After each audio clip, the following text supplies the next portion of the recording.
Pak Sultan Hamengkubuwono di Jogja, itu Pak Sultan sempat mengatakan bahwa tolong jangan sakiti hati Ibu Mega. Beliau itu adalah anak proklamator bangsa ini. Saat itu Pak Presiden Jokowi langsung terdiam. Disebut sebagai kuda tuli atau peristiwa kerusuhan 27 Juli 1996 atau juga yang dikenal dengan Sabtu Kelabu. Maaf Bu, saya mau menantang Ibu sebagai capres.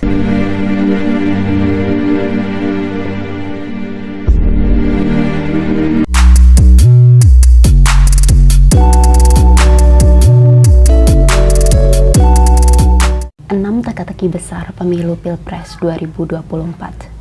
Puzzle yang pertama, apakah Pak Hasto dan PDIP ikut memenangkan Pak Prabowo? Pertanyaan ini muncul dari beberapa poin. Pertama, saat kampanye Ganjar Mahfud atau Gama tempo lalu, itu Pak Hasto pernah menyebutkan bahwa pemenang Pilpres 2024 ini adalah Pak Prabowo. Bahwa budi pekerti, moral, etika, daya juang seorang pemimpin akan menentukan kemenangan debat kali ini, dan itu ada di Pak Prabowo dan Pak Prabowo. Kedua, beberapa tempo lalu itu Ibu Koni Rahakundini Bakri, seorang analis militer, itu pernah menyebutkan bahwa Pak Prabowo akan menjabat kurang lebih 2-3 tahun saja. Ini disampaikan oleh Ibu Koni dan beritanya cukup menggemparkan waktu itu. Disebutkan bahwa di sana juga ada saksinya, yaitu Pak Hasto sebagai sekjen PDIP. Dan yang ketiga, itu Pak Hasto kemudian mengiyakan atau membenarkan apa yang disampaikan oleh Bu Koni bahwa saat itu Pak Hasto juga mendengarkan berita tersebut. Menurutku ada analisis yang cukup menggelitik dalam puzzle pertama ini, tapi hal ini dapat dibantahkan dengan puzzle yang kedua. Puzzle yang kedua, jika saja Pak Hasto sebagai sekjen PDIP ataupun PDI Perjuangan sendiri sebagai partai mengetahui hal ini dan ikut mendukung pemenangan Pak Prabowo dalam Pilpres 2024 ini, apa alasannya? Kenapa? Jika dilihat dari wajah Bu Mega waktu quick count kemarin sebelum rapat dan sesudah rapat di gedung High End, itu wajah Bu Mega, beliau sangat-sangat definitely sad. Lalu Pak Jokowi juga disebutkan berusaha meminta bantuan kepada Pak Sultan Hamengkubuwono di Yogyakarta, dan hal ini juga dibetulkan oleh Pak Sultan dengan mengatakan bahwa betul, tapi saya kan nunggu presiden, kan saya akan menjembatani, ya terserah presiden, itu saja. Dan ini juga ditambahkan oleh Bu Koni bahwa ketika Pak Presiden Jokowi menemui Pak Sultan Hamengkubuwono di Jogja, itu Pak Sultan sempat mengatakan bahwa tolong jangan sakiti hati Bu Mega, beliau itu adalah anak proklamator bangsa ini. Dan saat itu Pak Presiden Jokowi langsung terdiam. Itu disampaikan langsung oleh Bu Koni ya, itu pernyataan dari Bu Koni langsung. Dalam hal ini ada pertanyaan yang muncul. Jika Pak Hasto dan PDI Perjuangan telah mengetahui bahwa hal tersebut, yaitu ketika Pak Prabowo hanya akan menjabat selama 2-3 tahun saja, apakah PDI Perjuangan sebagai partai pengusung Gama akan berusaha untuk merespon positif kemenangan Pak Prabowo ini, atau sebaliknya dengan tetap konsisten untuk mendukung pemenangan Pak Ganjar dan Pak Mahfud? Atau keduanya? Dan saat ini yang kita tahu bahwa Paslon 03, Koalisi 03 masih berusaha untuk mengajukan hak angket di DPR. Puzzle yang ketiga, kenapa Pak Prabowo harus menang atau dimenangkan, tapi kondisinya tunggu.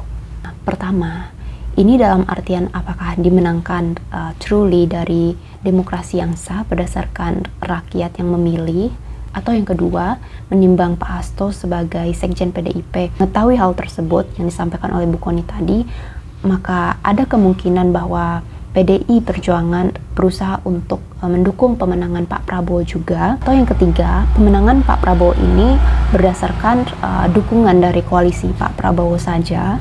Atau yang keempat, ini merupakan gabungan dari poin pertama, kedua, dan ketiga tadi. Atau yang kelima, ini merupakan gabungan dari poin pertama dan yang ketiga saja. Yang keempat, I'm deeply sorry to say that I predict something big will happen. Yaitu pertama, bahwa pernyataan Pak Jokowi tempo lalu, Pak Jokowi bilang bahwa hal ini akan membantu perkembangan perpolitikan Indonesia menuju arah yang lebih baik. Dan yang kedua, pernyataan dari Pak Luhut bin Sarpanjaitan tempo lalu yang menyebutkan di media massa bahwa sebenarnya dari awal Pak Presiden Jokowi tidak ingin Mas Gibran Raka Buming Raka maju sebagai cawapres Pak Prabowo. Namun hal tersebut terus dimintai oleh Pak Prabowo saat itu dan akhirnya dibuatkanlah sebuah jalan. Ketiga, jadi ini didapatkan hasil analisis bahwa dalam hal ini Pak Prabowo yang berusaha untuk menggait Mas Gibran sebagai cawapres beliau dan mengingat Jokowi effect masih eksis. Here is the question mark attached. Yang keempat, another question emerge. Ini menanyakan secara tidak langsung bahwa apa sebenarnya yang ditujukan oleh Pak Prabowo untuk menjadi seorang capres di Indonesia dengan berusaha untuk menggait Mas Gibran. Aku berusaha untuk menganalisis sampai puzzle yang keempat ini dan I predict something big will happen around 2 to 3 years ahead. What is that precisely? Hopefully that is something good and could bring all of us, the citizens of this country, to such an enlightenment and also could grow this country up to another kind of peace and prosperity. Puzzle yang kelima. Di puzzle yang kelima ini masih berkelindah dengan puzzle yang keempat sebelumnya, namun ini lebih mengerucut pada beberapa poin. Pertama, hubungan dua keluarga besar di masa silam. Kedua, permasalahan HAM yang selama ini dialamatkan kepada Pak Prabowo Subianto versus anggapan atau pendapat sebagian kelompok yang menyatakan bahwa beliau hanyalah korban dari tragedi HAM tersebut. Kalau untuk poin kedua di puzzle yang kelima ini yang menyatakan bahwa Pak Prabowo hanya sebagai korban dalam tragedi HAM masa lalu, itu cukup menggelitik karena ada beberapa poin yang aku temukan. Seperti pertama, Bu Megawati Soekarno Putri pernah mengatakan bahwa Pak Prabowo ini juga sama seperti beliau, hanyalah korban dari permasalahan HAM. Kemudian Bu Mega juga pernah menghimbau kepada seluruh masyarakat RI untuk berusaha memaafkan masa lalu. Kedua, Bu Megawati juga pernah membantu Pak Prabowo Subianto untuk pulang ke RI setelah Pak Prabowo dianggap oleh banyak masyarakat kita sebagai salah satu aktor pelanggar HAM. Pak Prabowo dipecat dari militer di era Presiden Soeharto, kemudian being stateless di Yordania, sampai Pak Prabowo yang santer disebutkan pernah meminta bantuan kepada Presiden keempat atau Pak Abdurrahman Wahid atau yang dikenal dengan Gus Dur. Ketiga, Bu Mega juga pernah mengajak Pak Prabowo Subianto ke dalam ajang Pilpres 2004. Saat itu Bu Mega mengajak beliau sebagai cawapres, namun saat itu gagal, kalah dari Pak SBY, mana disebutkan oleh beberapa sumber bahwa Pak SBY ini pernah dibantu oleh Bu Megawati, yaitu untuk menjadi seorang Menko Polkam di kabinet gotong royong Bu Mega. Namun kemudian tiba-tiba Pak SBY berusaha mendirikan partai sendiri dan maju sebagai capres di pemilu Pilpres 2004. Apakah dream someone untuk menjadi presiden? Salah? Of course no. Tapi dilansir dari Tempo.co menyebutkan bahwa Bu Mega masih mengingat betul bagaimana peristiwa masa lalu yang sangat kelam sebagai sejarah bangsa ini disebut sebagai kuda tuli atau peristiwa kerusuhan 27 Juli 1996 atau juga yang dikenal dengan Sabtu Kelabu, di mana saat itu Pak SBY diduga masih menjabat sebagai Brigadir Jenderal di Kodam Jaya. Dari beberapa media seperti Tempo.co dan Detik.com disebutkan bahwa Pak SBY menghadiri rapat, kemudian memutuskan untuk menyerbu dan mengambil alih kantor DPP PDI Bu Mega oleh Kodam Jaya. Itu terjadi di tahun 1996, dan saat itu dengan dibantu oleh militer Orba termasuk juga koalisi Suryadi, membuat banyak anggota Bu Mega terluka, bahkan ada yang meninggal dan hilang.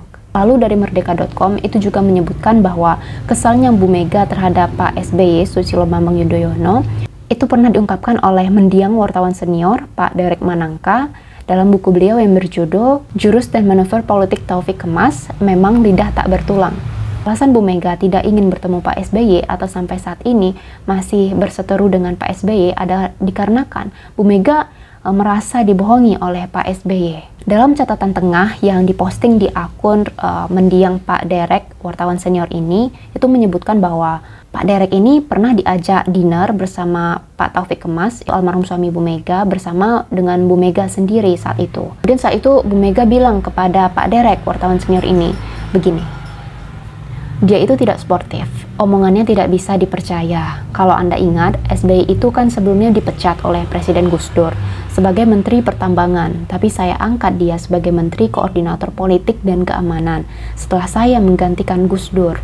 Derek wartawan senior dalam buku tersebut juga menjelaskan bahwa menurut Bu Mega, setelah Pak SBY ini diangkat sebagai Menko Polkam oleh Bu Mega, yaitu tahun 2001, itu Pak SBY berbisik kepada Bu Mega bahwa beliau akan mengawal Bu Mega hingga tahun 2009.